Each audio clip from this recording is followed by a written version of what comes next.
Welcome to Sweet Dreams Storytelling, where we unwind, relax, and drift into dreamland. I'm your host, Mike, and I'm so glad you're joining me tonight. Let's get cozy and settle in. Story for this evening is The Ember Trials. Chapter 1, Return to Orinox. The wind always carried a taste of thunder this high in the sky, sharp and electric, like the breath before a storm. Cale Thorne stood at the edge of the sky gondola, arms braced on the brass railing as the floating island of Orinox drew closer, rising from the mists like a mountaintop torn from the earth. Jagged cliffs pierced the clouds, wrapped in ribbons of fog, each peak carved with spires, bridges, and towers that shimmered faintly with rune light. Griffins circled the highest parapets, runes danced in the air like drifting snowflakes, and the highest tower, the Aviarch spire, stabbed upward like a needle sewn into the sky. It should have felt like coming home, but for Cale, the closer he got, the more it felt like being swallowed whole. Around him, other students leaned over the railing, wide-eyed and laughing, pointing out familiar landmarks: the Windglass Garden, the Skyforge, the Spiral Amphitheater. First years clutched woven sigil maps and gaped openly. Third and fourth years exchanged inside jokes about professors and pranks and upcoming duels. Cale said nothing. He kept his hands buried in his cloak pockets and his gaze fixed on the floating academy ahead. His sigil, the birthmark of elemental power every student received on their 12th year, itched faintly beneath his sleeve. He glanced down at his forearm, where a pale blue spiral was etched into his skin. The wind sigil, simple and unremarkable, it hadn't changed in years. Most sigils grew, evolved, reacted to a student's training or emotional state. Mira's fire sigil had gained 3 branches last year. Bram's earth sigil glowed brighter every month. Cale's remained unchanged. Dull, dormant, still. He shoved his sleeve down and tried not to think about it. You'll frown yourself into old age if you keep that face. Cale turned to see Mira Renshaw standing beside him, smirking as always. Her red curls were tied back in a loose braid, her cloak fastened with a copper phoenix clasp, and her fire sigil shimmered warm on the side of her neck like a glowing ember. "Morning," Cale said, trying for neutral. "It came out flat. You brooding over your sigil again?" she teased. "You do know magic isn't powered by grumpiness, right?" "I'm not brooding," he muttered. "You're brooding so hard I'm surprised the gondola isn't sinking under the weight of it." He managed a dry smile. "Maybe we'll crash into the cliffs. That'd be exciting." "Gods, you're dramatic." "Only a little." She bumped his shoulder. "Cheer up. 4th year. You might actually surprise everyone this time. Even yourself." He didn't respond, because deep down, Cale didn't believe he had anything surprising left inside him. He'd given it time. 4 years. Still no shift. No spark. Just wind and whispers, and an ache that never fully went away. But even as he thought it, something inside his chest fluttered, like a heartbeat that wasn't his own. He blinked, unsettled, but before he could say anything, the gondola began to descend. Orinox Academy unfolded beneath them in full, breathtaking detail, floating on massive levitating cliffs, tethered to the sky by ancient runes. It was less a school and more a kingdom in the clouds. Silver walkways stretched between spires, gardens bloomed in midair, students on windboards zipped between towers, their sigils glowing like lanterns in the dusk. As the gondola docked at one of the sky towers, Cale stepped off with the crowd and took in the familiar sights: the Windglass, reflecting pool, the ever-turning air fountains, the cloud trails left by hover creatures. But today, everything seemed sharper, louder, charged. He felt it, and so did everyone else. The Convergence Festival was coming. Normally, each magical dominion remained in its own region. Earth in the deep valleys, fire in the scorched badlands, water along the frozen seas, shadow in the eternal dusk of Umbrail, and wind here in the sky. But once a century, a rare alignment of elemental ley lines caused the barriers between the dominions to thin, allowing the 5 academies to gather for one season. It was a moment of shared learning and competition, and history reminded them that such alignments rarely passed without consequence. Cale was halfway across the sky court when he heard his name. "Cale, A boy with wild blonde hair and an overstuffed backpack came hurrying through the crowd, dodging a levitating cauldron and nearly tripping over a wind sprite. Bram Elwood. Cale grinned. Still hauling half the library with you, I see. Books are lighter than regret, Bram said cheerfully, slapping his friend's shoulder. Did you hear? The other academies are already on their way. Embera's bringing Scorchborns. Terraheim's caravan is floating on a tree. And Umbriel, get this, is arriving at night. Classic. Cal raised a brow. All 5 schools here. That doesn't make you nervous. It makes me thrilled. The last convergence almost collapsed a mountain. Think of the thesis material. Cale shook his head. Only Bram would get excited about impending chaos. That evening, students gathered in the welcoming hall, a vast amphitheater carved from storm glass and skywood. Floating chandeliers lit the room in a soft glow. A hush fell as a tall woman in flowing silver-blue robes stepped onto the upper balcony. Headmistress Kalia Windmere. Her presence commanded the air. Literally, the winds coiled around her feet as if bowing to her will. Students of Oranox, she said, voice clear as a bell. This year marks not only a new term, but a moment in history. Silence. As you know, the convergence begins. For the first time in 100 years, all 5 elemental dominions will stand together. The accord of realms has been restored, and with it comes unity, discovery, and caution. A quiet murmur rippled through the crowd. For great power, she continued, can bring great balance or great ruin. May we choose wisely this time. She raised a hand in farewell. May your sigils grow true, and your spirits rise high. Welcome home. The room erupted in applause. But Cale barely heard it. His chest was tight again. That strange flutter, that second heartbeat, pulsed under his skin.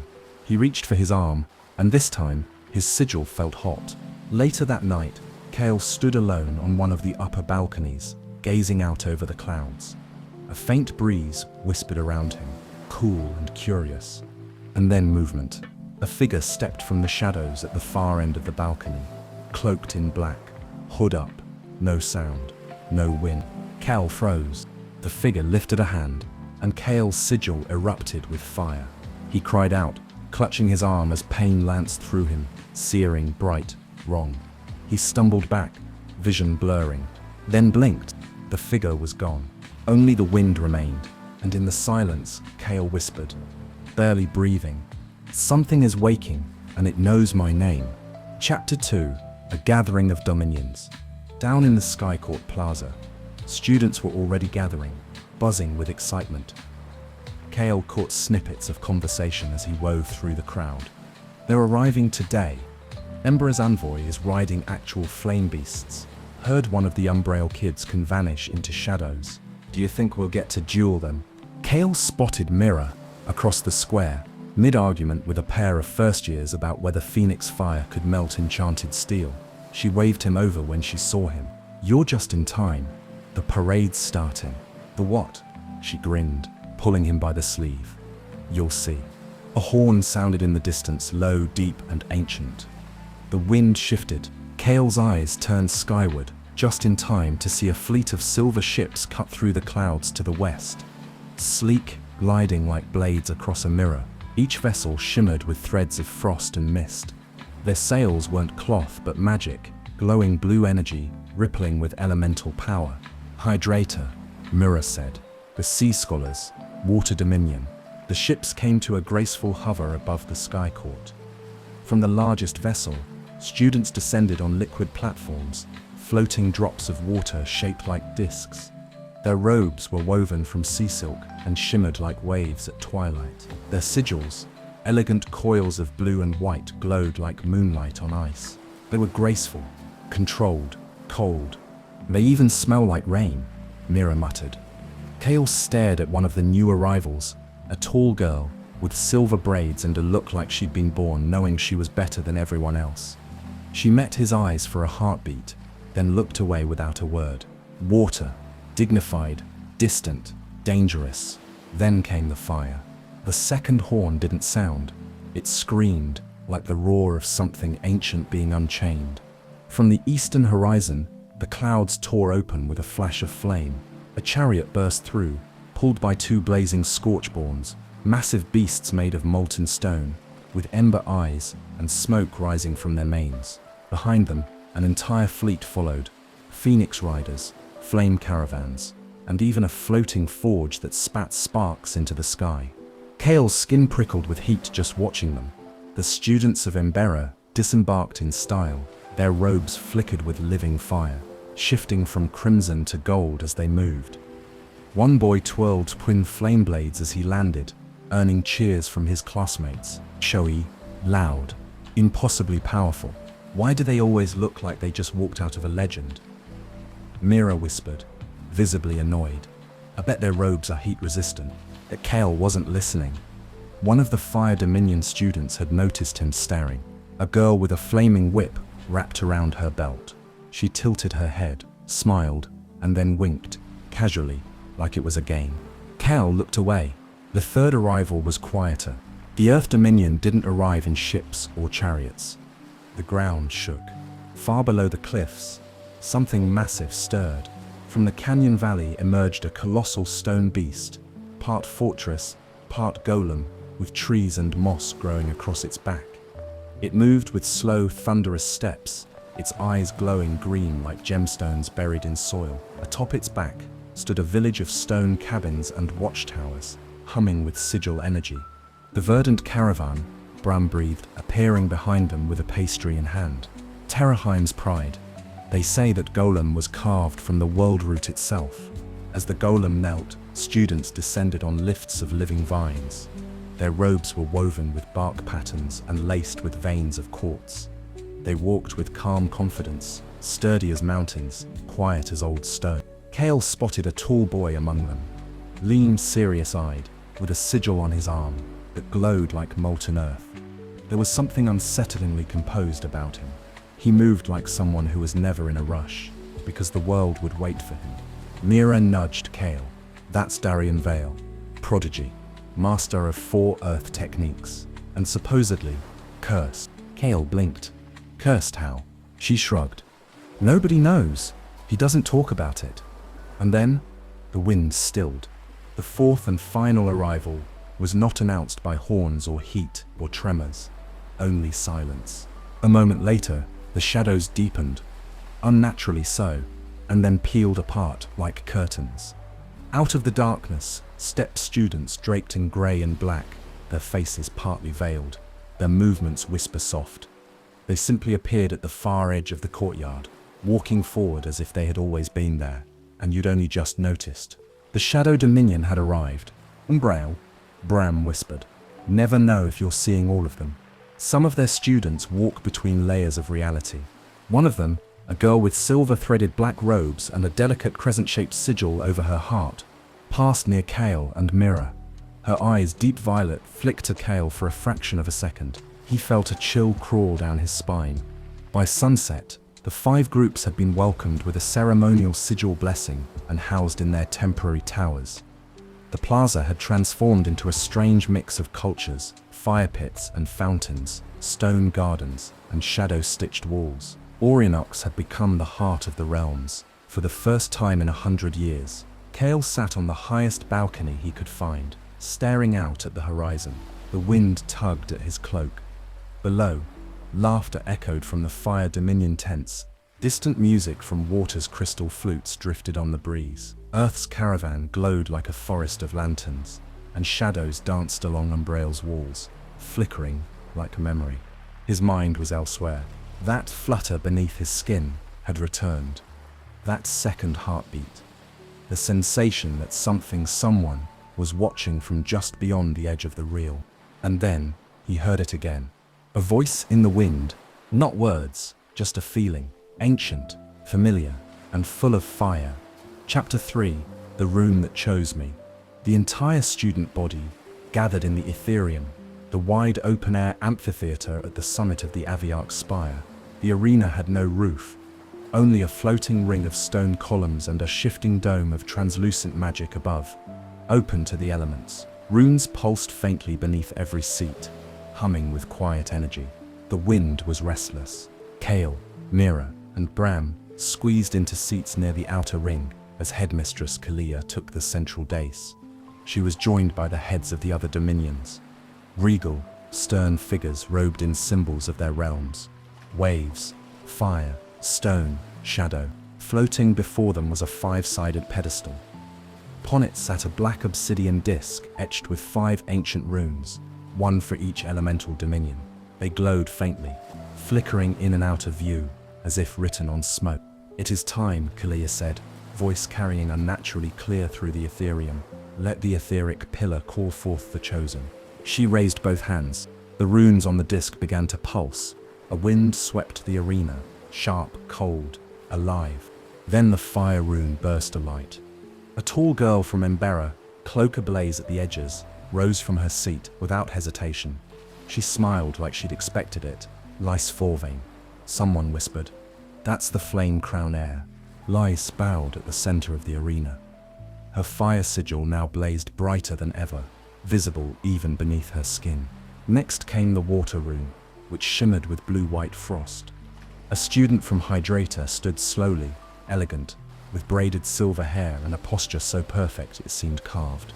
"Silra Voss," Mira murmured, "daughter of the Ice Chancellor. She could freeze your blood mid-beat." Silra joined Lys in the center. Then the Earth rune burned a deep emerald. From the Terraheim delegation, Darian Vale rose, calm, composed, eyes unreadable. His sigil glowed like magma trapped beneath stone.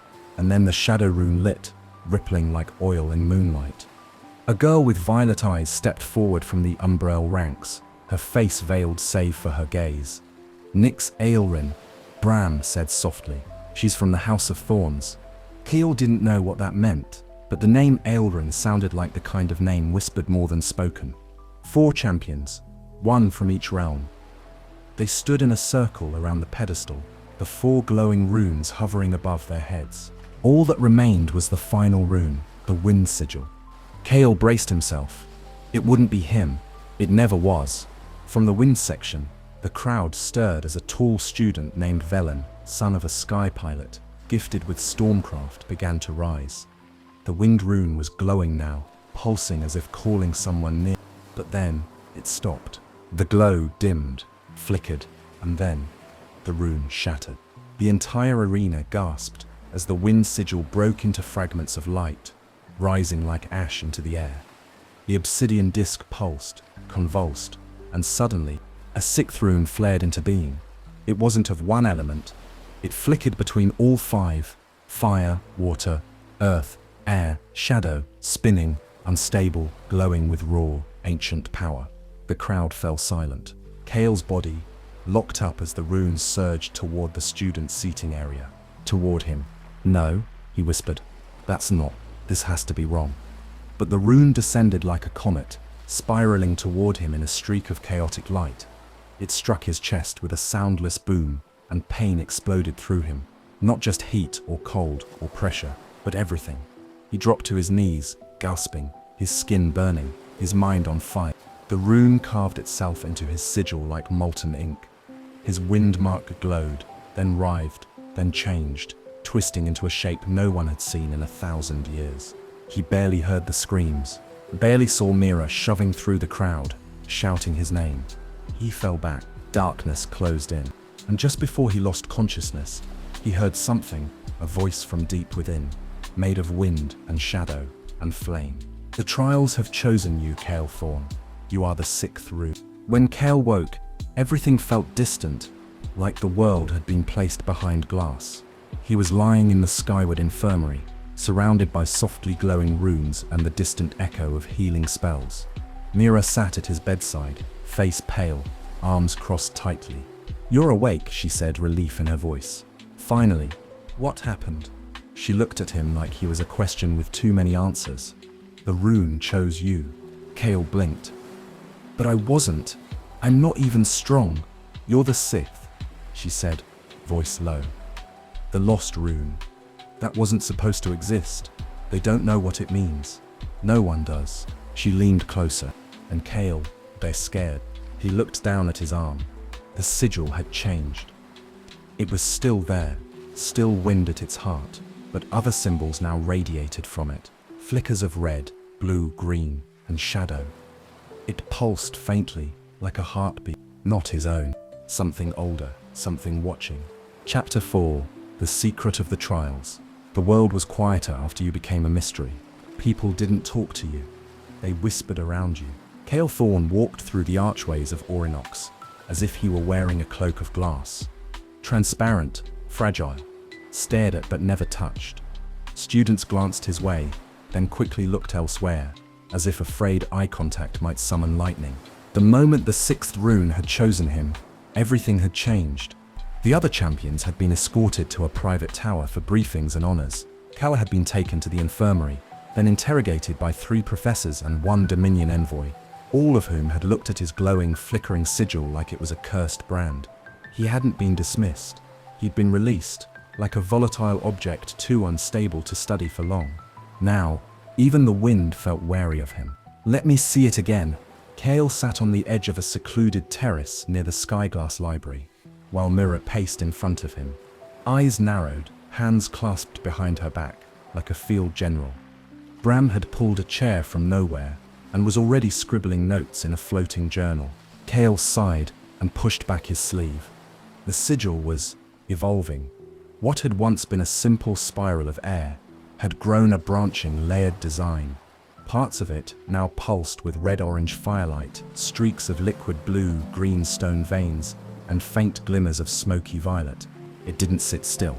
It moved, ever so slightly, like it was breathing. Gods, Bram muttered. It's a hybridized sigil. I've never seen anything like it. These marks aren't even from the same family of runes.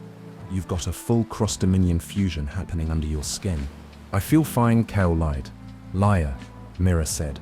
I feel weird, he admitted. Like I'm half filled with someone else's magic. Like I'm not alone in here. Bram tilted his head. You don't think it's sentient, do you? Cale stared at him. Too soon? Bram said quickly. The sun drifted low across the sky, painting the academy in gold and lavender light. Wind ravens called from the towers, and spell lanterns began to light on their own across the bridges and balconies. Cale's sigil pulsed again. Mira caught it. It's reacting. Again. That's the 3rd time in an hour. I know. It always happens when I think about what happened in the Ethereum. Mira hesitated. Then, quietly, do you want to know what I think? Cale nodded. I don't think this is just some rare rune that happened to wake up and pick you. This isn't about tradition or ceremony. This was triggered on purpose. You mean someone wanted this to happen? No. I mean someone wanted the trials to return. Kyle blinked. The trials? You mean the convergence events? She shook her head. No. I mean the Ember trials. They slipped into the Skyglass Library just before curfew. Bram, of course, had a duplicate key. For emergencies, he claimed, as he bypassed the lock with a rune-etched coin and a whispered incantation. The library was a towering dome of polished crystal and floating bookshelves, suspended in shifting wind currents. Runes etched along the walls glowed a soft green blue as the trio stepped into the quiet. Above them, constellations moved across a false sky ceiling, magical replicas of the real heavens. Mira led them to the restricted annex, an upper platform with a chain-bound pedestal and several heavily warded scroll drawers. You're sure we won't get caught? Cale whispered. Nope, Mira whispered back, and promptly disabled the wards with a flick of her fingers and a burst of fire rune glyphs. She pulled an old scroll from the shelf and laid it across the reading table. The parchment was frayed, ink faded. The title was barely legible. The Ember Trials, a history of the forbidden rite. Cale felt his sigil pulse. Mira read aloud, slow and steady. The Ember Trials were once held during the first convergence, when the realms aligned and the elemental barriers were weakest. 5 champions were chosen by the living runes to enter the trials. Each trial tested an aspect of elemental mastery, unity, and sacrifice. But the trials were sealed after the last one. Bram leaned in. Why? Mira frowned and read on. The final champion summoned the forbidden flame, the soulfire worm, a creature born from the binding of all 5 elemental forces. It consumed the trials. 3 realms nearly fell. The balance was broken. The 6th rune was lost. The trials were buried, until the day it is chosen again. The scroll ended abruptly. Silence. Kale's fingers trembled over the table. The sixth rune was never meant to appear again. Mira looked up, her voice barely above a whisper. Kale, what if you weren't chosen by accident? He didn't answer, because deep down, he already knew. This wasn't a ceremony. It was a summoning. Later that night, Kale sat alone in the windglass garden, under the whispering leaves of the sky willows. Lights from the floating towers shimmered above, and the clouds below shifted gently, as if listening. His sigil glowed in the dark, soft, pulsing, alive. He closed his eyes. The voice returned. Not loud, not harsh, just a breath in the wind. The trials have begun. The locks are breaking. The seal is failing. The worm stirs beneath the roots of the realms. And you, Kalethorn, are the key. Chapter 5. The trials begin. A storm rolled through Kale's dreams that night.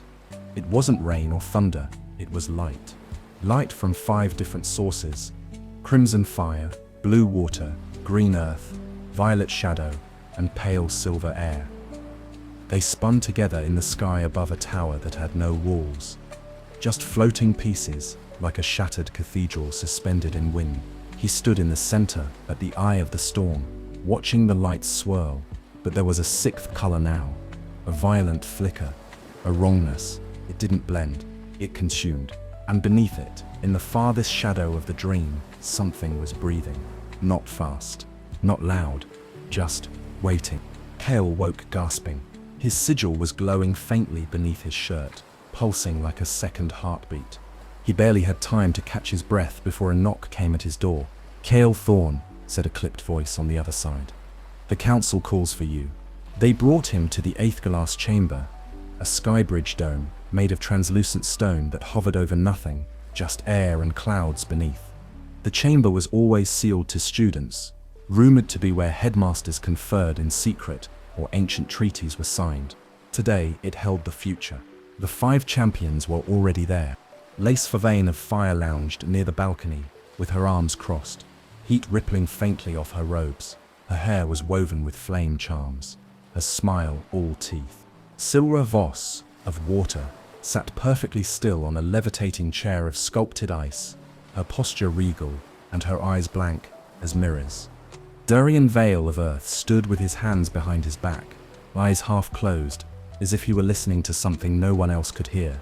Nyx Elrin of Shadow leaned against a crystal pillar, her violet eyes watching everything, especially Kale. Kale stepped into the chamber like a man entering a story he hadn't agreed to be part of. The headmistress stood at the center, hands clasped in front of her. Welcome, she said quietly. The 6 of you are the first to be chosen by the Pillar of Runes since the sealing of the Ember Trials. Lys scoffed. That's not what the pillar said. It chose 5 of us. The 6th one glitched. Kale didn't flinch, though the jab stung. Glitched? Mira had said the same thing the night before, half joking, but she'd meant it too. That his rune wasn't chosen, it was triggered, like an ancient trapdoor finally snapping open. Silra tilted her head. The 6th rune was forbidden for a reason. If this is truly it, he shouldn't be here.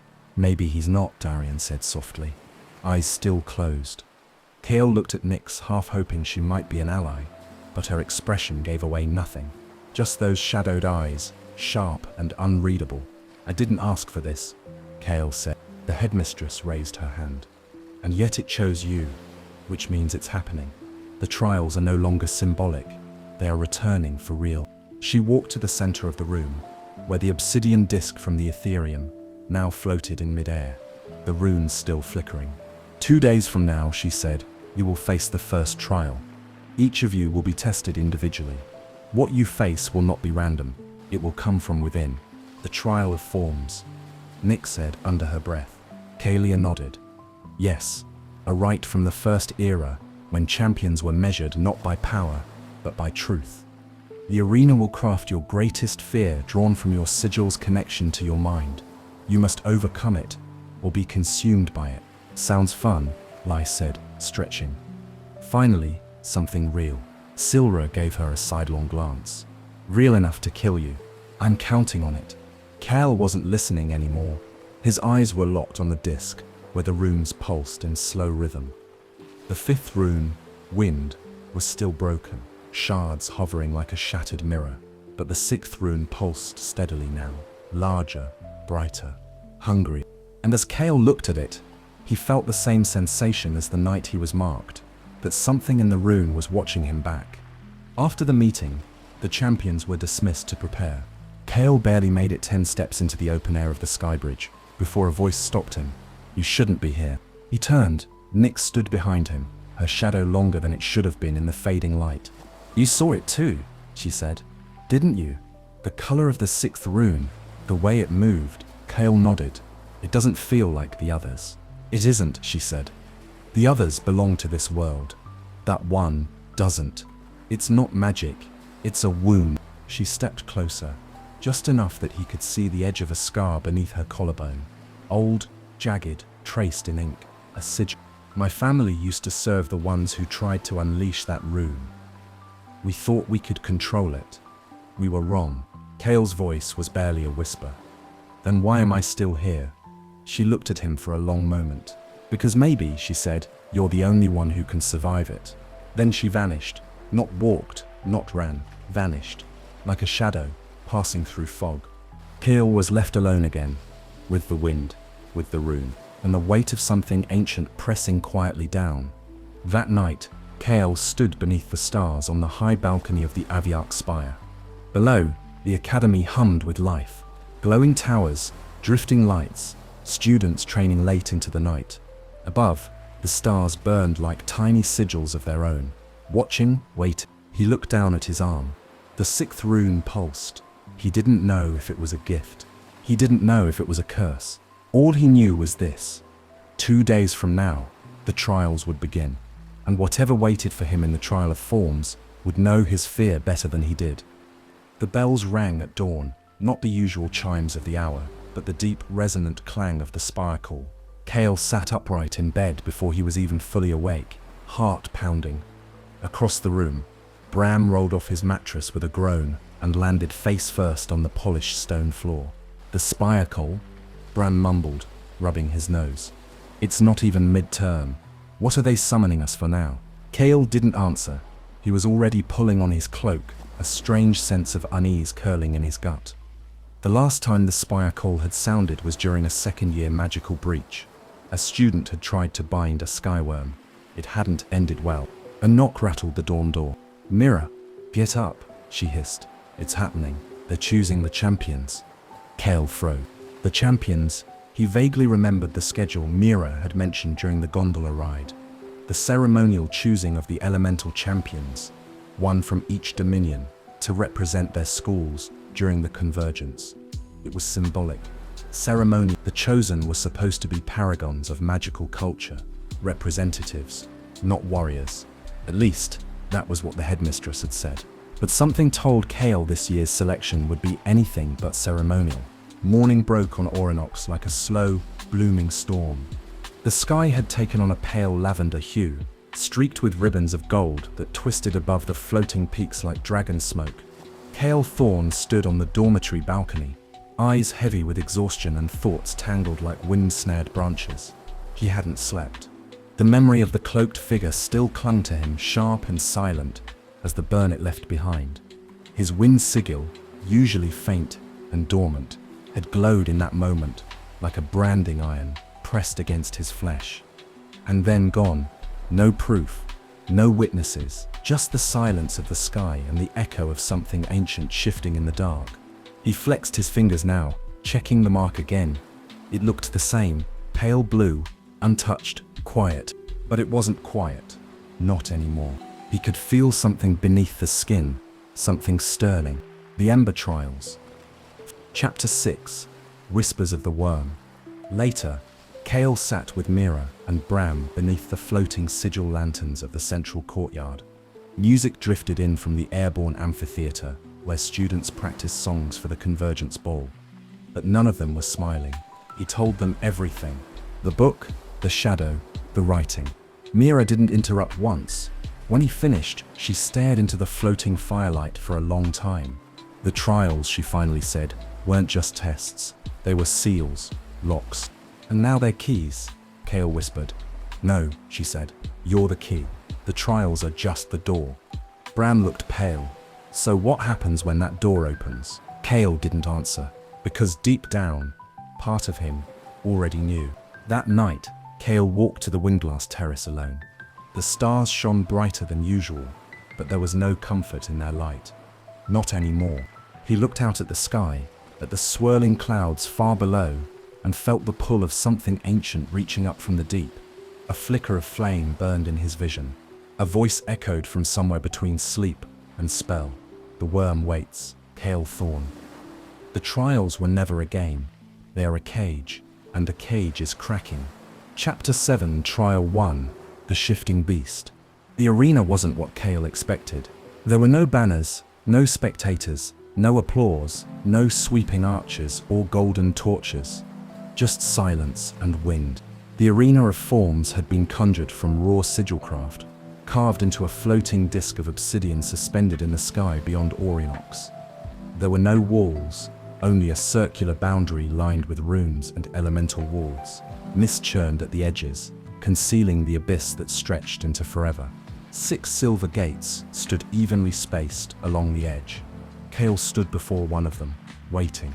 5 champions, 6 gates, 6 trials, 1 for each of them, 1 for him. You ready? Mira asked beside him, arms crossed tightly, voice hushed. Nyx vanished before anyone saw her leave. No one even noticed her gate open. And then, it was Kale's turn. The 6th gate shimmered, not in a single color, but in all 5. Flickering, fighting, a swirl of burning reds, icy blues, deep greens, violet smoke, and silver wind. Keel swallowed hard. Mira touched his shoulder. Whatever you see in there, she said, it's not stronger than you. He wasn't sure he believed that, but he nodded anyway, and stepped through. No, at least you're honest. She glanced around at the other champions. Lace Forvane of Fire was already flexing her flame-threaded fingers, grinning like she'd been waiting for a fight since she could walk. Silivos stood still as ice, her sigil pulsing slow and steady at her temple. Darian Vale seemed half asleep, as usual. Nyx Aelrin wasn't visible. She'd slipped away the moment they'd arrived. Of course, they say the arena creates the creature from your mind, Bran whispered nearby, notebook already open. But it uses your sigil as the channel, which means, for you, Kale. Kyle didn't answer. He had no idea what would come out of that gate. It wanted the truth. Kale lowered his hands. I'm not perfect, he said, voice shaking. I don't know why I was chosen, but I'm still me, and I'm still standing. The creature stood too, but now, its features began to blur, the face unraveling, the runes dimming. It let out a low sound, almost a s. And then, like smoke caught in a breeze, it vanished. Kale dropped to his knees. His sigil flared, once bright and sharp, then faded into a steady golden glow, balanced, calmer. For now, the storm around him faded, and with a sound like a breath being released, the arena returned. Chapter 8, Secrets Beneath the Sky. For the first time in days, the wind was gentle. Not sharp, not restless. Just quiet. Kale sat at the edge of a sky bridge, legs dangling over the abyss, watching the stars shimmer above the glowing towers of Orinox. His body ached from the trial, and his sigil, now calm, pulsed faintly beneath the sleeve of his robe. He felt different. Not stronger, not wiser, just awake, like something had finally opened its eyes inside him. Behind him, footsteps. Mira sat down, cross-legged beside him, her cloak pulled tight against the breeze. No dramatic entrance this time. Kale asked without turning. Thought you could use a quiet one, she said. He gave her a tired smile. They sat in silence for a moment, watching the cloudfish drifting lazily through the sky below, their bodies leaving soft glowing trails in the dark. You really did it, she said finally. Faced your fear. Kale's hands curled on the stone. It looked like me, he said softly, but wrong, twisted, like a version of me that let the rune take over. It wasn't just a monster, it was me. Mira was quiet for a long time.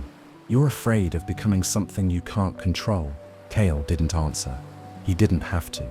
She leaned her shoulder gently against his. Well, she said, Next time that thing shows up, tell it it's got a fight coming. Later that night, Kale dreamed again. Not of fire, not of the creature. This time, a memory. He was younger, maybe 12. The first time his sigil had appeared. He remembered standing in the quiet of his room, watching the pale blue spiral glow faintly on his arm. He had run to his parents, heart racing, expecting joy. Instead, they had looked at it, and then at each other, with something like worry. He had never forgotten that look. Even then, the wind had whispered. Even then, he had felt different. The next day brought a rare lull in activity. No classes, no challenges. The aftermath of the trial meant most students were resting, and the champions were kept under loose supervision. Kale didn't intend to rest. Mira and Bram found him in the observatory tower, with his pack half full of scrolls and a determined look on his face. "We're going underground," he said. Mira raised an eyebrow. "Define underground." "Past the arcane vaults," he said, "into the original foundation layer of Orinox." "Mira, that thing in the trial, it wasn't just fear, it knew things. It said I was becoming something.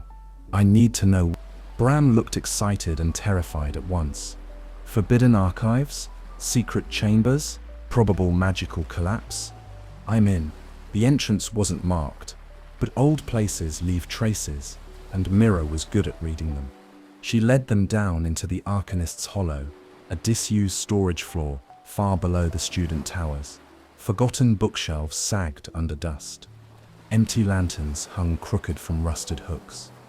At the far end, a cracked wall was covered in peeling charmwoods. Kale reached out and his sigil pulsed. The runes responded, glowing faintly. Then unlocking, the wall split open. Behind it was a spiral staircase, made of black stone, descending into silence. No light, no wind, just a breathless dark. They walked for what felt like hours. At the bottom, they stepped into a wide, circular chamber, ancient, silent, pulsing with power.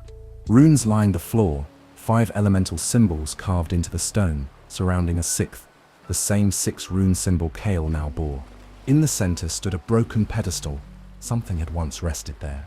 Above it, fragments of crystal floated mid-air, suspended by spells so old they were unraveling at the edges. Faint whispers drifted through the air, too soft to understand.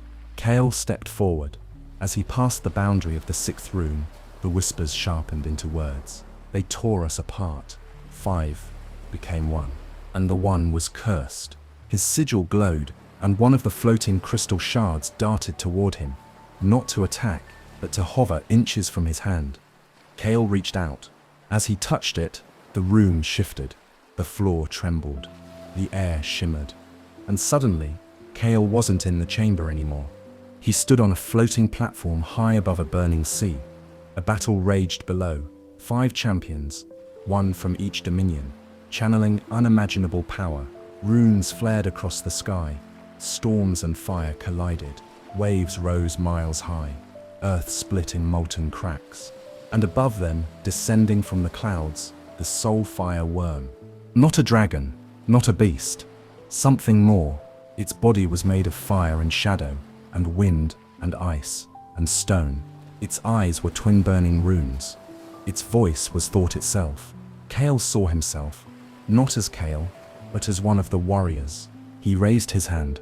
The 6th rune glowed, then the memory shattered. He was back, on the stone floor, Mira and Bram staring down at him. "What just happened?" she asked. "I saw the worm," he breathed.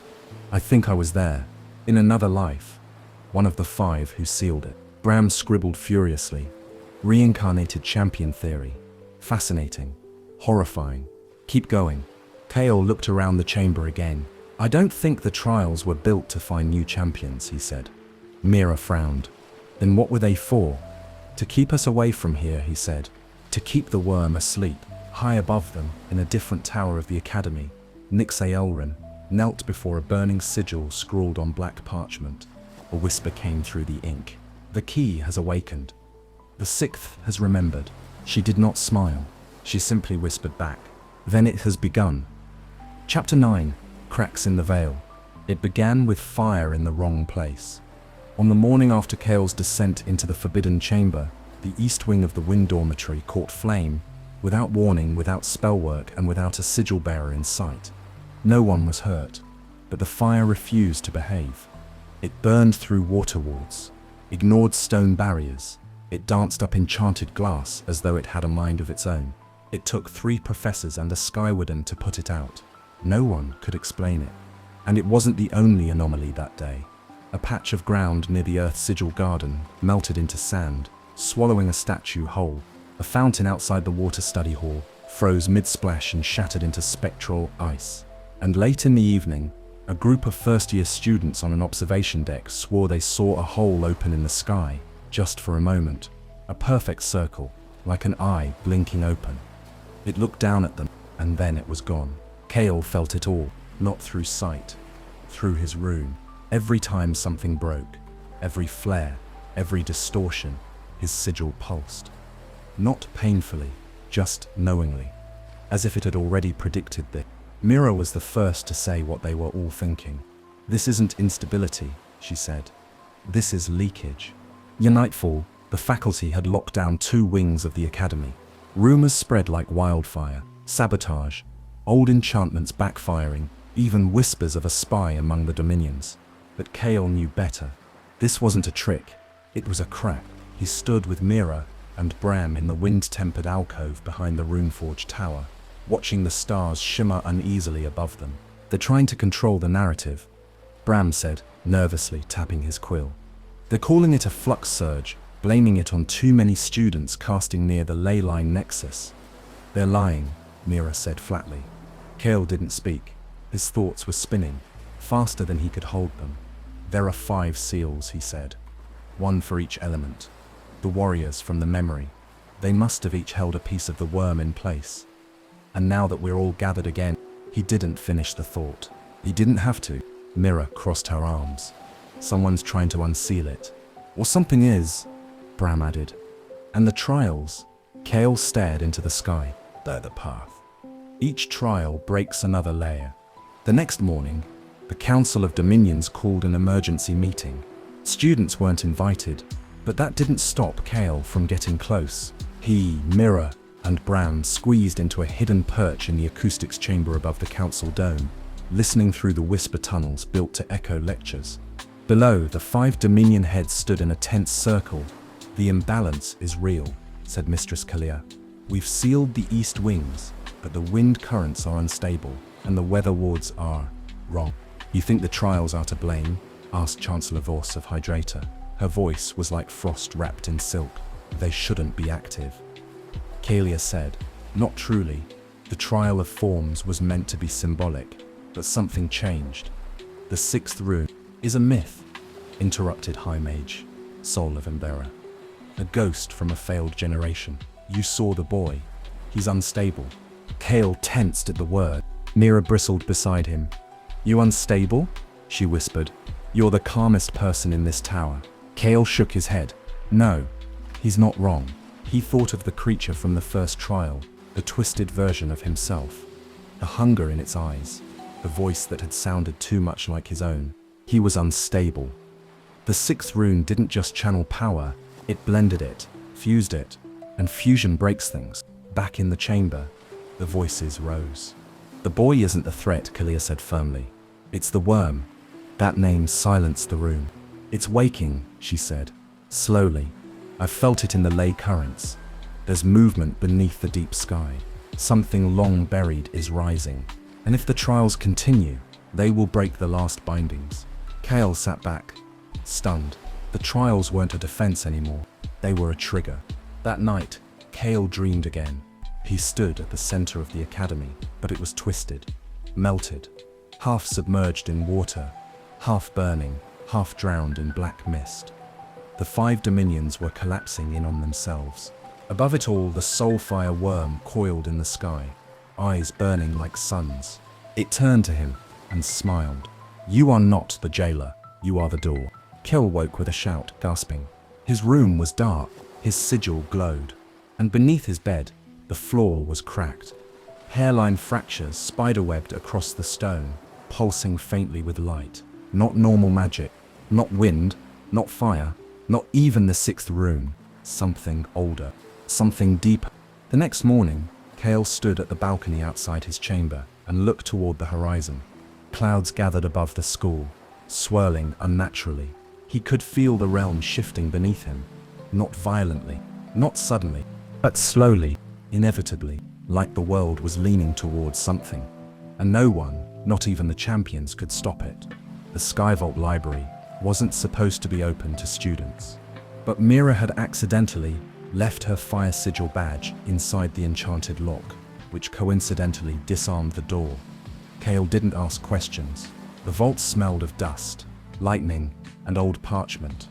Every shelf was wrapped in protective spells. Every scroll floated just slightly off the shelf, humming with the echo of forgotten power. Kale wandered past ancient books with titles like Rites of Rune Binding and Sigil Symbiosis, a dangerous study, until something pulled at him. A book sat on an empty pedestal, closed, unmarked, but the air around it felt warmer, alive. Kale reached out, hesitated, then placed his palm on the cover. The book opened itself. Pages flipped on their own, faster and faster, until stopping near the center. The heading read, "The Soulfire Worm, fifth born of the Elemental Breach." Kale's heart thudded. He read, "In the final age before the sealing of the Ember Trials, it is said that the five dominions were not meant to remain separate. That once, long ago, they were one, and in their unity, they created a monster. The Soulfire Worm. Not a dragon, not a god, but something deeper, a force born of all five elements, fused through a ritual of forbidden runecraft. It burned through every boundary. It consumed what it could not control. It nearly unmade the sky. 5 champions gave their lives to bind it. Their sigils were split, their power scattered, but the core remains, dormant, buried beneath the world." Kale stared at the page, and then slowly, below the final paragraph, ink began to appear. New words, bleeding across the page like fresh blood. "The 6th rune is the key, and it has awakened." Kale staggered back from the book. The page continued to write itself. "You are not the last champion. You are the first of the final 5. Suddenly, the torches in the library dimmed. The air grew cold, and from the far end of the room, Kale saw a shadow moving. Not walking, not gliding, but slithering, like smoke poured into the shape of something vaguely human. It had no face, but it turned toward him. Kale's rune flared. The shadow recoiled. It hissed in a language he didn't understand, and vanished into the walls like a dying breath. Kale dropped to one knee, sweating, heart racing. That was no illusion, he thought. That was real. That was something that saw me, something that feared me. The wind had gone still. Orinox, the school that lived in the sky, was rarely quiet, always humming with spells, students, and the ever-present song of the wind. But that morning, something was wrong. The air hung heavy, tense, listening. Kale sat alone, in the Tempest Garden, a courtyard built atop a flat stretch of cloudstone, where windflowers danced in a constant breeze. Today, they didn't move. Not even a flutter. His sigil, the chaotic, multi-elemental mark he still didn't understand, flickered gently on his forearm, glowing with more color than ever. It pulsed like a warning, or a countdown.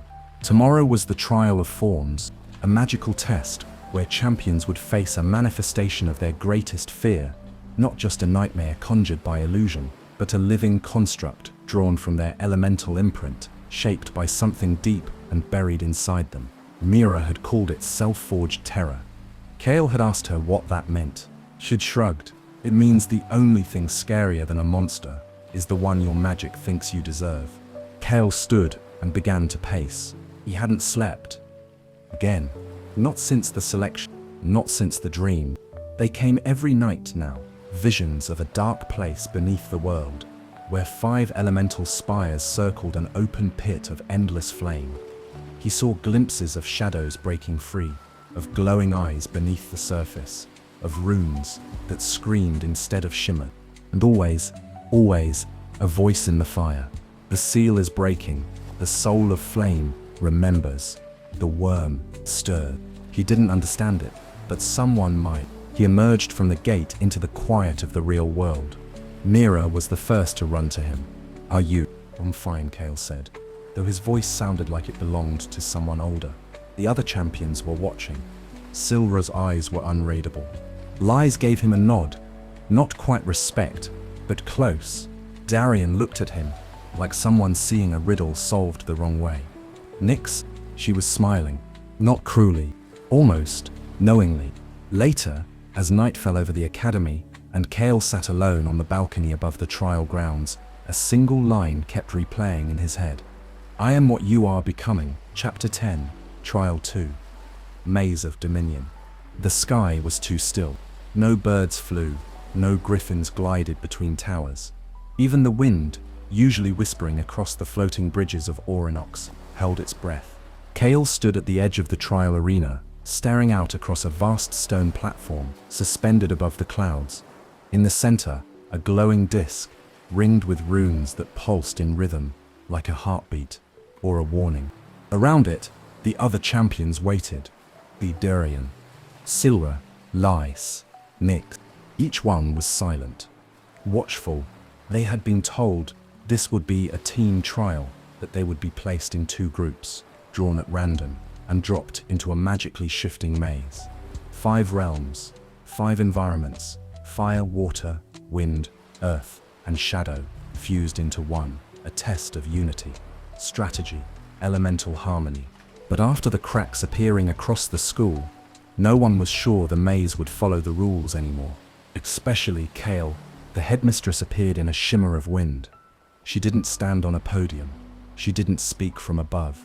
She simply walked to the center of the glowing ring, the silver of her robe catching the low light.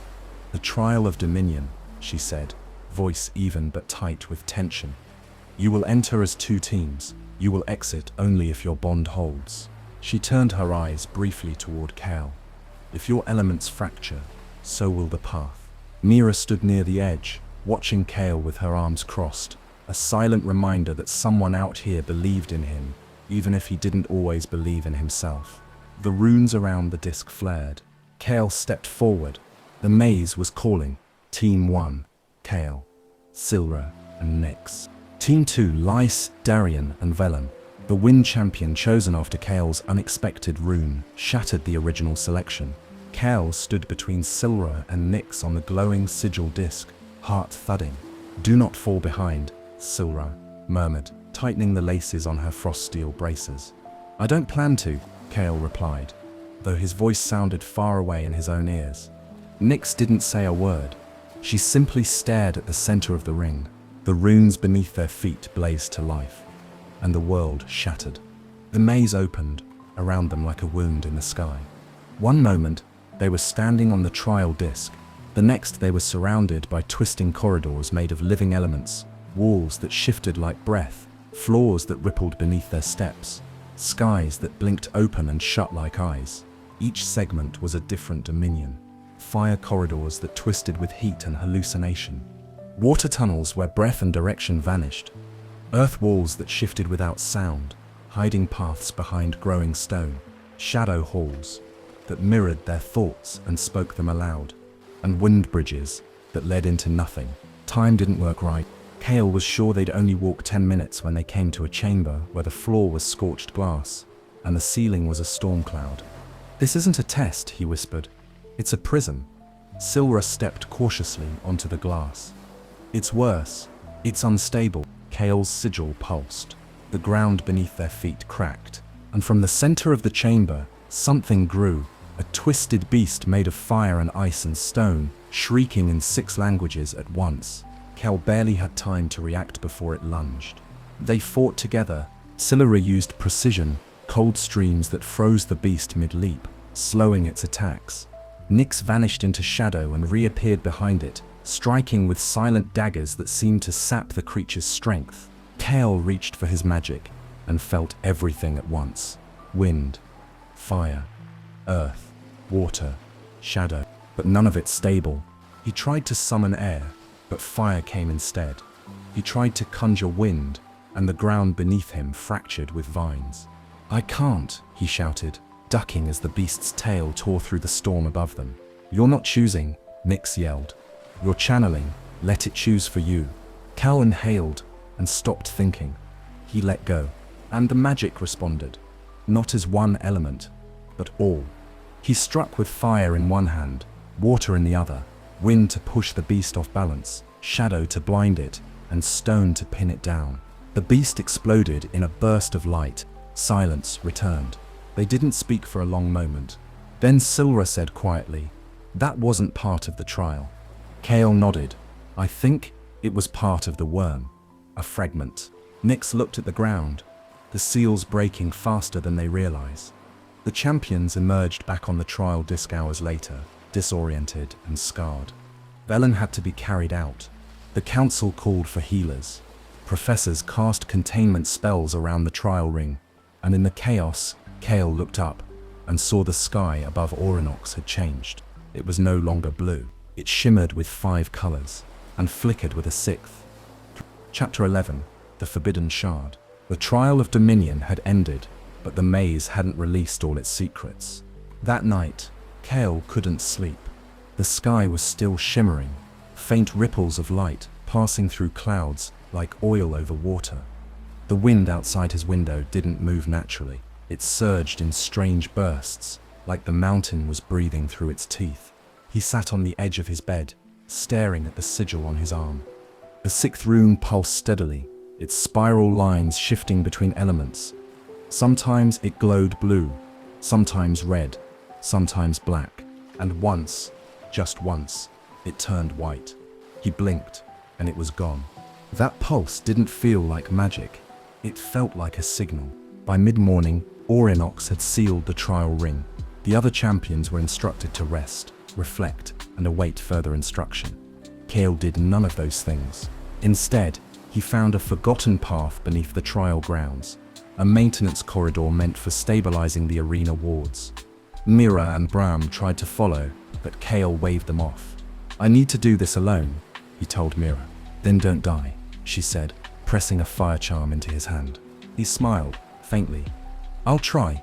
The corridors beneath the arena were older than the rest of Orinox. Carved from stone laced with deep blue veins, the walls whispered occasionally, elemental memory echoing in fractured spells. He passed dormant gates, cracked platforms, and half-collapsed sigil conduits that hadn't pulsed in centuries.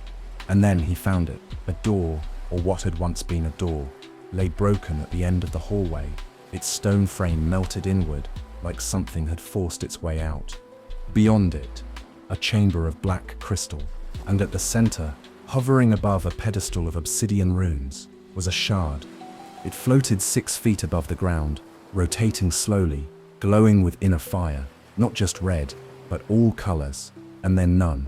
Its edges shimmered like molten glass. Shapes flickered inside it, ruins, fire, eyes, lightning, wings. Kale stepped closer. His sigil flared in response. He could feel it. The shard wasn't just magic. It was alive. This is what remains of the worm, Kale thought. This is its heart. But as he reached toward it, the chamber darkened. The shard spun faster. Then a voice, low, ancient, not spoken aloud but pressed into his bones, whispered, "You remember us. You held us once, in flame, in shadow, in sacrifice." Kale staggered back, heart pounding. Visions filled his mind. 5 warriors standing in a broken sky. A beast made of everything and nothing, roaring as they raised their weapons. A ritual, a binding. The warriors tearing the worm into 5 pieces and locking each one into a shard of elemental power. But they didn't destroy it. They only divided it. And now, Kale stood before one of those pieces. He didn't know which. He only knew that his rune, his existence, was calling it home. "You are the vessel," the shard whispered. "You are the 6th. Kale's instinct screamed to run, to seal the chamber, and never return. But his feet stayed planted, and slowly, carefully, he reached out and touched the shard. Pain shot through him. Not physical, not magical, memory. He was there, again, in the body of someone else, centuries ago. A warrior wrapped in fractured wind and flame, standing before the burning remains of the worm. "We can't destroy it," said the voice, his voice. "Not entirely." Another warrior nodded. "Then we divide it. Shards for each realm." Keep them apart. Forever. And if they return? A third asked. Kale remembered turning to the others, hand glowing with the sixth rune. Then we give the key to someone who will never open the door. He returned to his body with a gasp, sweating, shaking. The shard no longer hovered. It floated beside him, quiet, obedient. He didn't take it. He couldn't. But it followed him as he walked from the chamber, like it had found its home. That evening, Kale met Mira and Bram at the edge of the South Tower, where the sky shimmered with faint pulses of color. He didn't speak right away. He simply held out his hand. The shard hovered there, silent and bright. "Oh, Stormbloods," Bram whispered. That's it, isn't it?" Kale nodded. "One of 5, he said. "And you found it by accident?" Mira asked. "No," he said, "it found me."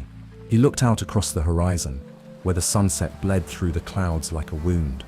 "If there are 4 more shards," he said, "then the worm isn't dead, just waiting." Mira swallowed hard. "What do we do now?" Kale didn't know. But deep inside, his sigil pulsed again, not with fear, with purpose. Chapter 12. Nyx's Revelation. Night cloaked Orinox in silence. Not stillness, silence.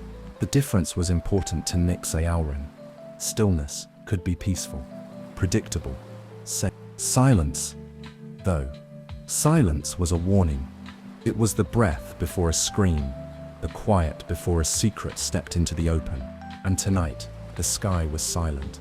She stood alone atop the Moonshade Spire, the highest point in the Shadow Dominion's temporary quarters, her hood drawn low and her hands clasped behind her back. From here she could see almost everything: the flickering towers of Windlight, the sky bridges that danced like ribbons over the clouds, the pulse of the school's central ley line.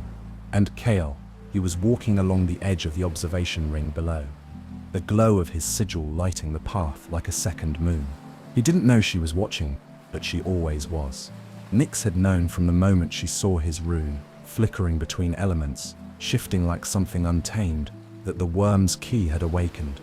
She had seen that symbol before, in books that were burned before she could finish reading them, in family tombs sealed not with flowers, but bindings. On her mother's skin, etched in scar tissue and silence. "The 6th rune is not a gift," her mother had said. "It is a test, and if it wakes, the world will fail it again." Nyx had vowed to never let that happen, but now it was happening anyway, and the boy wearing the rune wasn't the monster she'd been raised to destroy. She found Kale just before dawn, sitting on the edge of the Skyglass Walk, feet dangling over nothing, the wind tugging gently at his cloak. "I know you're there," he said without turning. "You should," she replied, stepping out of the shadows. "I'm not subtle." He gave a small, tired smile. "You're exactly that."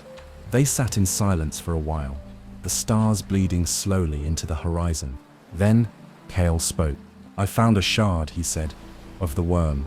Nyx closed her eyes. "So, it's begun. You knew this would happen." "Yes, you could have warned me." "I tried," she said softly. "But no one ever listens to a girl from the shadows." Kale turned to face her. "Then tell me now." She didn't speak right away. When she did, it was quieter than he'd ever heard her. "My family were once part of the Soulflare Order," she said. "The original keepers of the 6th rune, before the realms divided, before the worm was sealed. I thought the Soulflare Order tried to release it. They did, eventually, but it didn't begin that way. It was meant to be a watchtower, not a weapon. The 6th rune was never about power, it was about balance. It held the others in place." "Then, what happened?" Nyx looked down at her hands, flexing her fingers like she was counting ghosts. "Someone thought they could use the worm's power to unify the dominions, end the wars. They tried to control it. It didn't go well." She didn't have to say more. Kale had seen enough in visions, in dreams. "And your family?" he asked. "Exiled. Marked. The Shadow Dominion erased our name from the records, but they kept our blood, used our knowledge when it suited them, discarded us when it didn't." Her eyes met his, and they were suddenly very, very old. "I was sent here not to compete," she said, "but to watch, and if necessary, to kill." Kale flinched. "Kill what?" "Whatever the 6th rune becomes." A long pause. The wind shifted. Kale looked at her carefully. And now? She didn't answer right away. When she did, her voice was soft. Honest. I don't know. Kale leaned back, staring at the stars. I think I'm afraid of what I might become, he admitted. Nyx tilted her head. Then you're already better than the ones who came before. He laughed once dryly. Not exactly a comforting prophecy. No, she said, but it's a beginning. She stood, cloak swirling around her, as the sky began to lighten behind her. I can take you to the next shard, she said suddenly. Kale blinked. You know where it is? I have ideas, she said. I've seen fragments in old visions. You're not here. It's buried below the Earth Dominion, deep in the living stone, hidden where even the ley line doesn't reach. Then let's go, Kale said, rising to his feet. But Nyx raised a hand. Not yet. There are still 2 trials left, and the closer we get to the worm, the more it will reach for you. She met his eyes. And Kale, it's going to want you. The sun finally crested the horizon, bathing the clouds in gold and fire. Kale looked out across the horizon, where distant towers shimmered with Rhine light. I won't let it take me, he said. Then you'll need allies. Are you one of them? Nyx smiled faintly. Ask me again when the seal breaks. Elsewhere, in the school, deep beneath the council chambers, a stone wall cracked. A sigil long dormant pulsed with dark red light. From within the stone, a voice whispered. 2 of 5, claim. The vessel remembers. Soon, we will be whole again. Chapter 13. Echoes of the Runebearers. The dreams were no longer just dreams. They came too clearly, with too much weight. They didn't float or flicker. They pressed, heavy and deep, like a memory not quite forgotten. Kelthorn didn't sleep anymore. He remembered. It began with a fire, not one that burned, one that revealed. In the dream, Kale stood in the middle of a broken temple. The sky above was splintered, not clouded, not dark, but fractured like glass. Light leaked through the cracks in jagged lines, illuminating the ruins below in shards of gold. Around him, 5 pillars stood in a circle, crumbling, worn, and on each a sigil, one for each realm: earth, water, fire, air, shadow. In the center of the circle stood a man, tall, robes of wind thread and starlight, a blade of flame across his back, but not drawn, a calm that radiated through the dream, like gravity. Kale recognized him instantly, not his face, his soul, me, or rather the person he used to be, the first bearer of the 6th rune. The man turned, eyes glowing with silver light. Kale Thorn, he said, not surprised, not pleased, just expect. I've been waiting for you. Kale swallowed, the wind catching in his throat.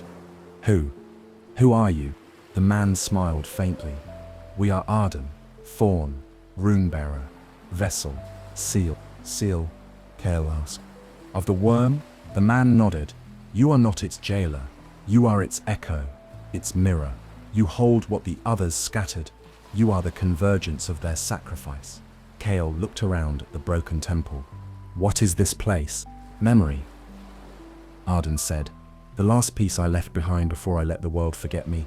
He raised a hand, and a pulse of magic bloomed outward, showing a brief vision of what this place once was. A full-circle temple on a mountaintop, where the 5 champions stood shoulder to shoulder, each holding a shard of the worm, placing it in a sigil-forged vault. They wanted to destroy it, Arden said, but they couldn't. So I offered another way. You bound it. I became the lock. Kale shook his head. This doesn't make sense. If you're me, how are you here? Arden looked at him. I'm not alive. I'm what's left behind when purpose becomes prophecy. I am the piece of you that never stopped watching. You mean? I've done this before. Arden nodded. And you failed. Kale recoiled.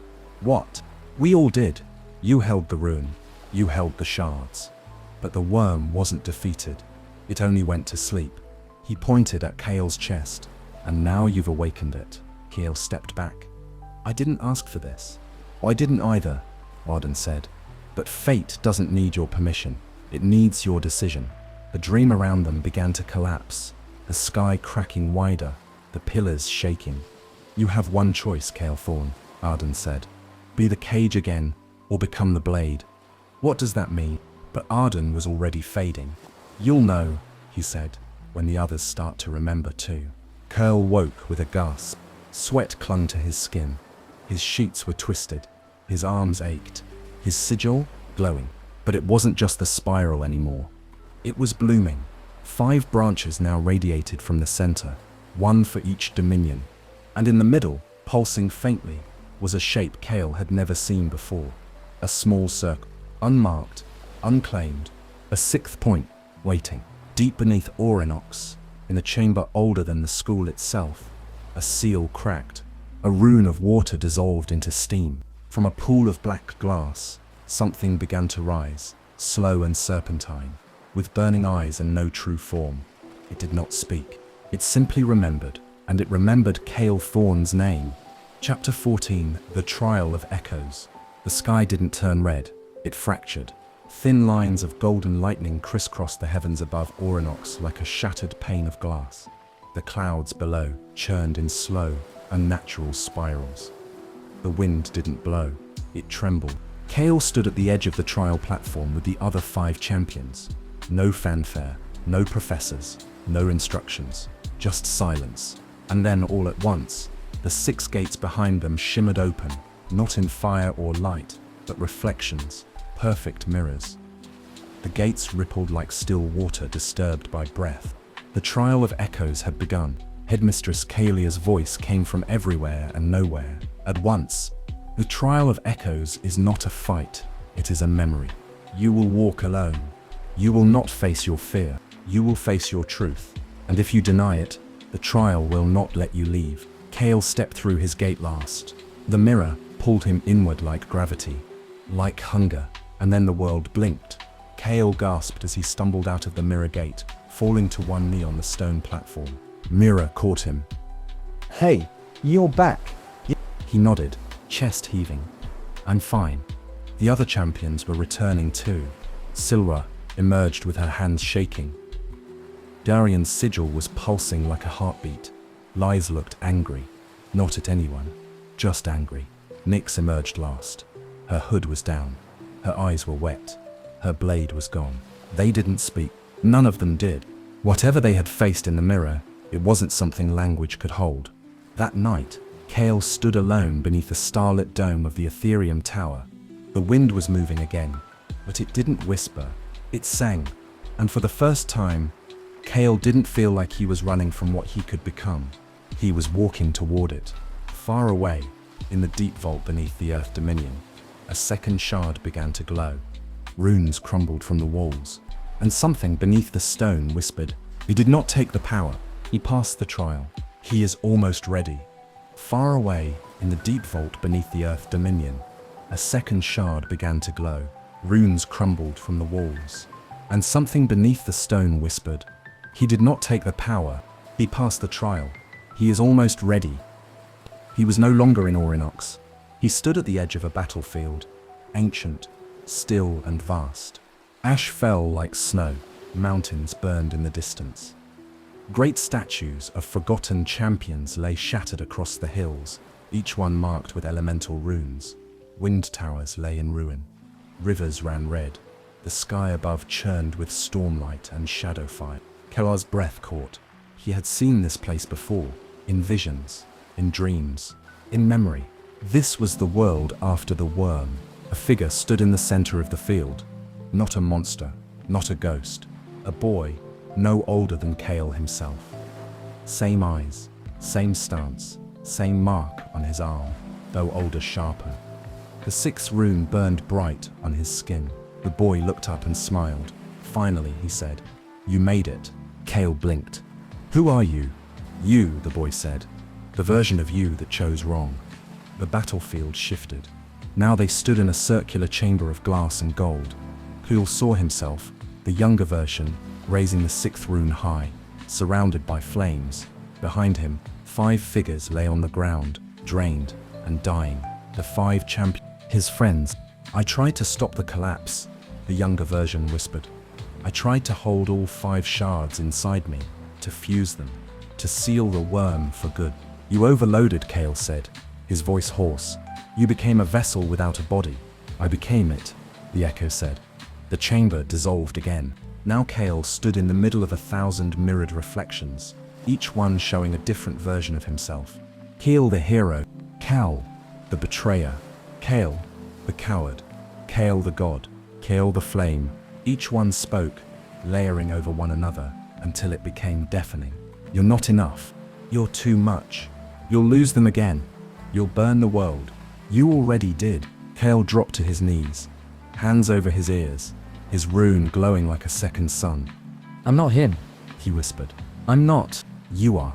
Kale looked up. The battlefield version of himself was kneeling in front of him now. Not cruel, not angry, just tired. I didn't have a mirror, the echo said quietly. Or a Nyx, or a Bram. I carried it all myself. And I shattered. Kale's voice trembled. Why show me this? Because the trial isn't about what you fear, the echo said. It's about what you'll choose when you're given the power again. Kale looked down at his hands. The 6th rune pulsed, and now, slowly, a second mark was appearing on the other hand.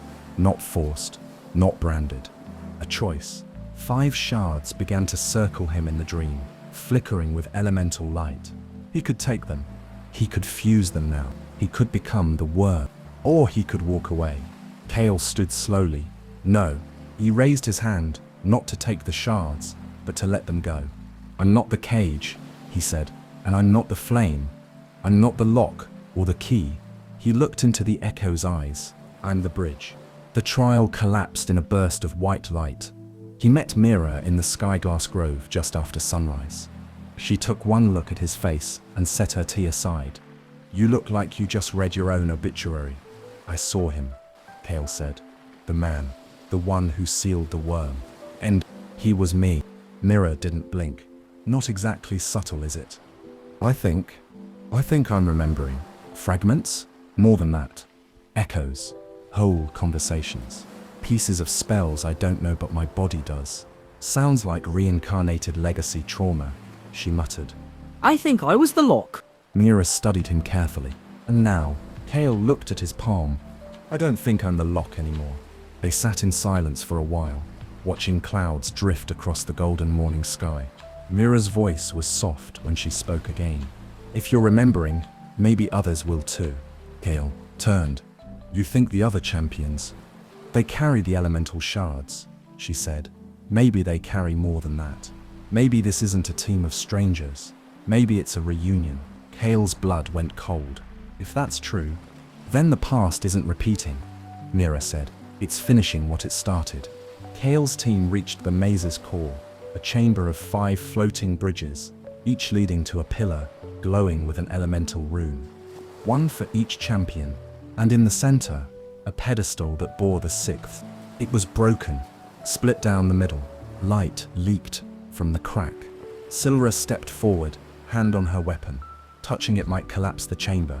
Kale felt the rune calling to him, humming in his chest like it belonged. But before he could reach it, Nyx grabbed his arm. Don't. Why? She met his eyes. Because I've seen what happens when you break it open. They turned back toward the bridge. And as the chamber faded and the trial concluded, Kale saw, just for a moment, that his reflection in the mirror of the floor was not his own. It smiled. Far across the maze, in a corridor of cracked glass and red mist, Team 2 was not doing as well. Lys had nearly set Velen on fire. Darian said almost nothing. The walls had rearranged behind them 5 times in 10 minutes.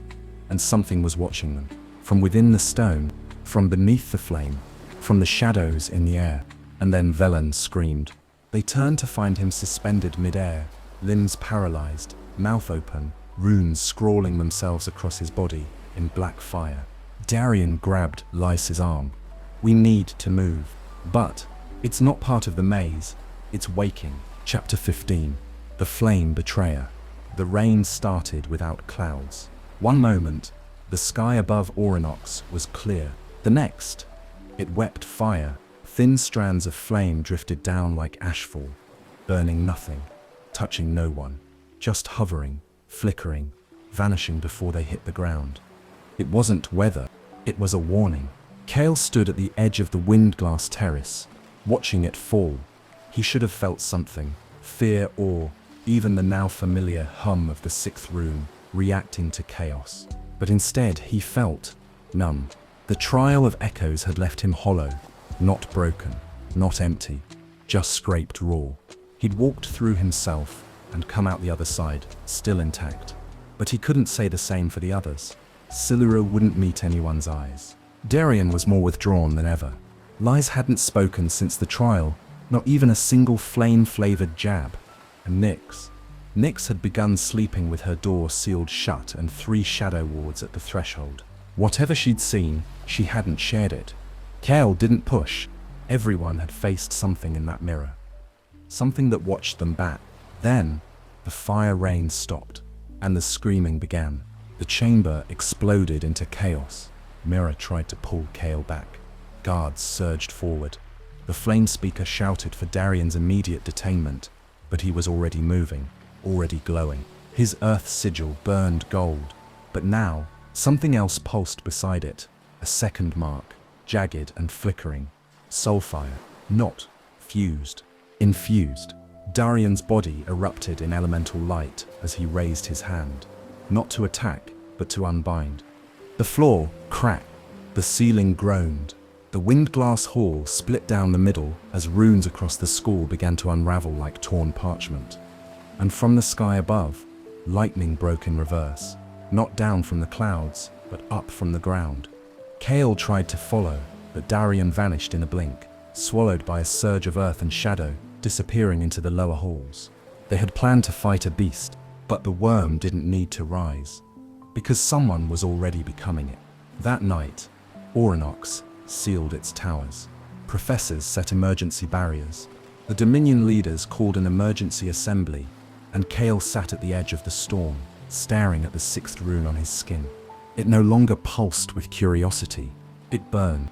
"He has the final shard," Kale said quietly. Mira nodded. "And he has a plan." Kale closed his eyes. He saw a world of fire and sky breaking. He saw himself one version holding the world together, another tearing it apart. 2 paths, 1 soul. And now, the end had begun. Chapter 16, The Soulfire Worm.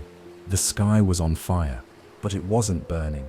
It was splitting. Cracks of molten light spiraled across the heavens above Orinox like veins of lightning turned inside out.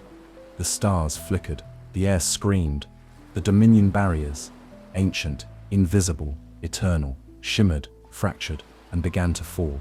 The realm was unraveling, and at the center of it all, Darien Vale stood on the shattered peak of the Eviarch spire. His eyes glowed with the fire of all 5 dominions. The shards circled him like a halo of chaos, spinning faster and faster, each one a glowing piece of the worm's soul. Stone floated beneath his feet, flames curled around his arms, wind danced like blades. Shadow stitched itself into his veins, and in his chest, pulsing like a second heart, was the burning core of the final shard. He had become a conduit. He had become the door. Kale reached the edge of the spire, lungs burning from the climb. The school behind him was in chaos. Students evacuating, towers cracking, magical barriers fraying like cobwebs in fire. He barely felt it. He only saw Darien. "You don't have to do this," Kale shouted over the roar of the storm. Darien turned slowly. His face was calm. His voice was not his own. "It was never about doing," he said. "It was about becoming." Kale stepped forward, the 6th rune flaring against his skin. "You're not the worm." "No," Darien said. "I'm worse." The shards flared, and the sky opened. From the heart of the storm, something emerged. A shape, a sound, a presence. The Soulfire Worm. It did not come in flame or bone or scales. It came in light. A dragon-shaped silhouette made entirely of elemental force, swirling fire, jagged shadow, spiral winds, rivers of sky water, and stone ground into stardust. Its eyes were 2 endless runes. Its voice was not heard, it was felt, Runebearer. Cal fell to one knee as the power hit him, not as an attack, but as memory. The worm knew him. "Not just this life, every life. You sealed me, you scattered me, you forgot me, and now I have come home." Keel stood, eyes glowing, the 6th rune fully awakened. "You're not home," he said. You're what we buried to keep the realms apart. Then let me make them one. The worm surged downward. Darian rose into the air, arms wide, shards spinning around him like a cyclone. He wasn't fighting the worm, he was welcoming it. Kale ran forward. Wind and fire twisted around him. Debris shattered in the air. Time bent, but his feet kept moving. His sigil flared, and he saw Mira, Selra, Bram, even Nyx far below trying to reach the peak. Too far, too late. This had to be him. Darian looked down at Kale, eyes blazing. You could have been part of this, he said. We were never meant to be fragments. Kale stopped at the edge of the spire. You're right. Darian blinked. Kale raised his hand. The sixth rune split open, not into chaos, but into clarity, a prism of calm. I'm not the lock, he said. I'm not the jailer, and I'm not the flame. He took a breath. I'm the choice. And Kale reached for the worm, not to destroy it, to bind it. Not in fear, but in balance. The storm roared. The shards flew toward him, all five. Fire, water, earth, wind, shadow. They collided into his chest, and the worm screamed. Kale screamed too, not from pain, but from the weight. The knowledge of 5 dominions, the lives of 5 champions, the fire of the first ceiling. He saw the past, the wars, the pact, Arden Thorn, the choice, and then silence. When the light faded, Darian lay unconscious at the center of the spire, the core dim in his chest. The worm was gone, not destroyed, but sleeping again.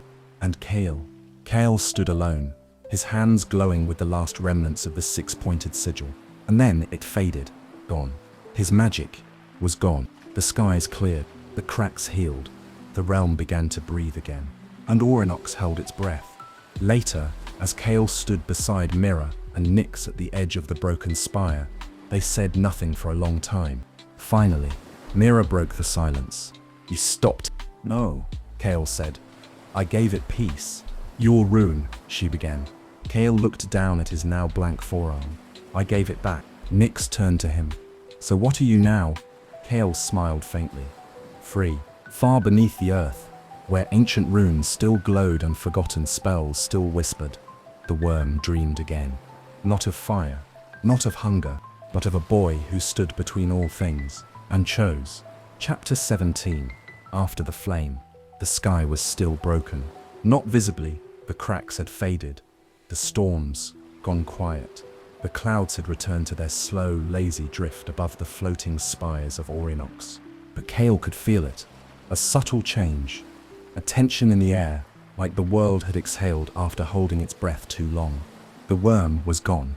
The 6th rune had vanished. And Kale was empty. He stood on the southern overlook of the academy, the same ledge where he'd watched the firefall, the storms, the shimmer of chaos dancing across the sky. Now it was quiet. He didn't wear his student cloak anymore. No sigil stitched into the sleeve, no rune glowing beneath his skin. He was just Kale, no prophecy, no magic, no role, just a boy. Footsteps behind him. He didn't turn. He knew the rhythm. Mira sat beside him, dropping a warm cloth-wrapped pastry in his lap. Don't get used to that, she said. It's not pity, it's bribery. He gave a small smile. What are you bribing me for? To stay, she said. To not drift off into the clouds like some tragic hero. Kale looked down at the pastry. Hard to drift. I can't fly anymore. She nudged his shoulder. You can still fall with style. They were quiet for a while. Birds returned to the wind lines. The sun poured gold across the upper towers. A phoenix chick cried somewhere in the rookery. You did it, she said softly. You saved the realm. No, Kale replied. We did. I just happened to be the fuse. She nodded.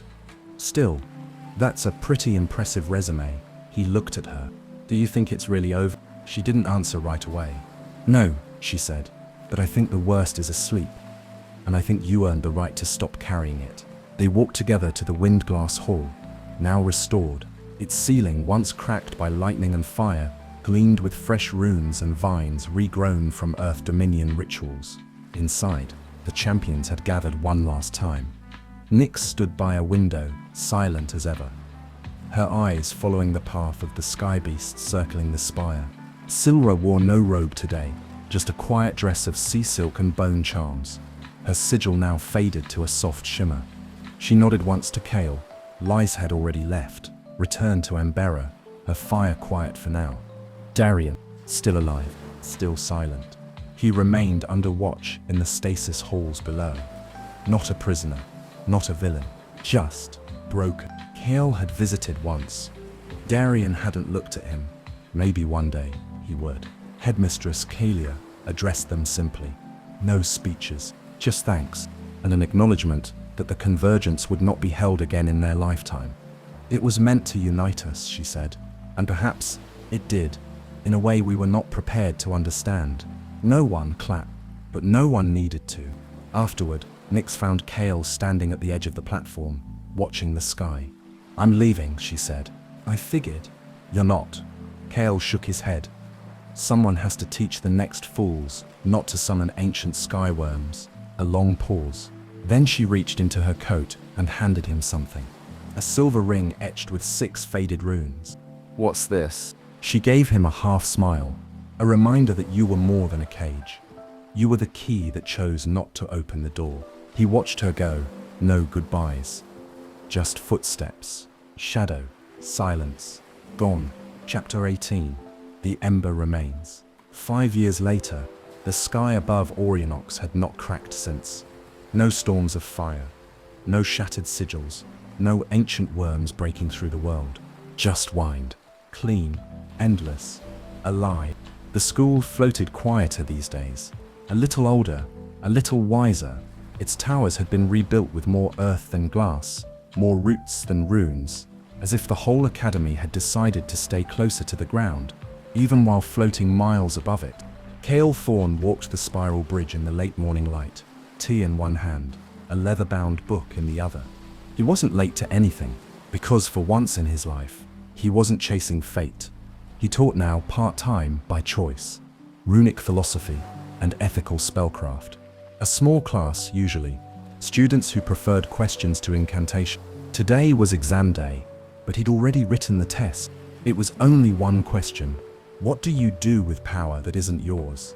There was no right answer. He hoped they knew that. The 6th rune had never returned. Not to his skin. Not to anyone. And the shards, after being recovered, sealed, studied, had been scattered again. This time, not to keep them hidden, but to keep them safe. One in each dominion. Not as weapons, as warnings. Kale passed Mirror near the Skyforge. She wore her flame sash now, fully licensed as a Dominion Elementalist. 2nd rank. She taught defense, drank too much coffee. Still couldn't keep her sleeves rolled up. She waved as he passed. Mock saluted, then shouted, "You still owe me a jewel, Rune Boy." He grinned. "Retired?" asked Nyx. Nyx would assassinate me mid-bay. Exactly. Nyx had become a whisper, a legend. She was said to be working with the Dominion Conclave now, dissolving old blood oaths, rewriting the terms of the Shadow Accords. They sent Kale letters, sometimes, mostly unsigned, always delivered by wind. He kept them in a drawer, unopened, because sometimes, knowing she was out there was enough. Bram, of course, had published a book, The Ember Trials, a survivor's account, footnotes included. It had 17 chapters, one annotated appendix, and a hand-drawn map of every room they'd ever almost died in. It was already banned in Embera and Terraheim. He couldn't have been prouder. Kale reached the edge of the North Garden and sat beneath the windglass willow, the same one he used to visit before everything began. The leaves shimmered silver in the sun. The air was cool. He opened his journal and paused. There, on the inside of the back cover, was a mark. Small, faint, not glowing. Just there. A perfect 6-pointed spiral. His breath caught. It wasn't magic. Not exactly. Just a memory, etched in ink. And next to it, scribbled in Mirror's handwriting. Still the bridge. Still needed. Never alone. He sat back against the tree, listening to the wind shift through the leaves. Somewhere below, students laughed. Griffins called. Runes shimmered in lazy spirals. Kale closed his eyes, and for the first time in 5 years, he didn't feel the weight of the world pressing in. He felt it waiting, not with fear, but with hope. Weeks passed. The world grew green again. The dominions withdrew, reforged, began the slow work of rebalancing the ley lines. Kyle remained, not as a champion, not as a chosen one, but as a student, and slowly, as a teacher. He studied rune history, magical ethics, ancient binding theory. He took his notes seriously. He always had. He laughed more now, smiled easier, watched the sunrise instead of waiting for it to bring disaster, and every now and then, on quiet nights, he'd feel a flicker in his chest. Not magic, not memory, just peace. One day, while sorting scrolls in the Skyglass library, he found an old, sealed envelope marked in silver ink. No name, just a symbol, the 6th rune. He opened it. Inside, a single piece of parchment and 5 words written in elegant, careful handwriting. The bridge is still needed. Kel stared at it for a long time. Then slowly he smiled. The champions were summoned to the Skyglass Hall. Not for trial, not for ceremony, for accusation. Headmistress Kelia stood at the center of the wind-carved chamber, her robes rippling like a storm held in fabric. Behind her, the Dominion leaders, Hydrata's Ice Chancellor, Embera's Flame Speaker, Terraheim's Stonebinder, Umbrael's masked envoy, stood in a tight half-circle. Their expressions were not questioning. They were furious. The vault has been breached, Kelia said coldly. A soul-bound shard of the worm has been stolen. This was no accident. The wards were dismantled from within. Her eyes scanned each champion. We believe the culprit is among you. No one spoke, not at first. Then Silra said, evenly, accuse with evidence, not silence. We have more than evidence, said the Flame Speaker. He turned, and from the wings, 2 guards dragged in a broken figure. Velen, the former wind champion. Arms limp, face bruised, mouth sewn shut with glowing threads. Kale stepped forward. What the hell is this? He survived the second trial, Kelia said, but barely. He was found near collapse after the maze. And when he woke, she nodded. One of the Dominion guards stepped forward and raised a small crystal orb. A memory shimmered into the air. A perfect illusion. It showed Velen walking toward a vault gate, guided by someone with a torch in hand. The face was shadowed, but the voice, you'll be fine. The fire won't touch you. Just open the vault. The rest is mine. Kale's blood turned to ice. He knew that voice. Darian Vale. No, Kale said out loud. No, it can't be. But Darian didn't deny it. He didn't even look surprised. He just sighed and smiled. Finally, he said, we can stop pretending. It started in the vault atrium, a chamber where Orinox stored relics of ancient magic, locked away behind elemental wards. Access was restricted to Dominion envoys and the headmistress herself.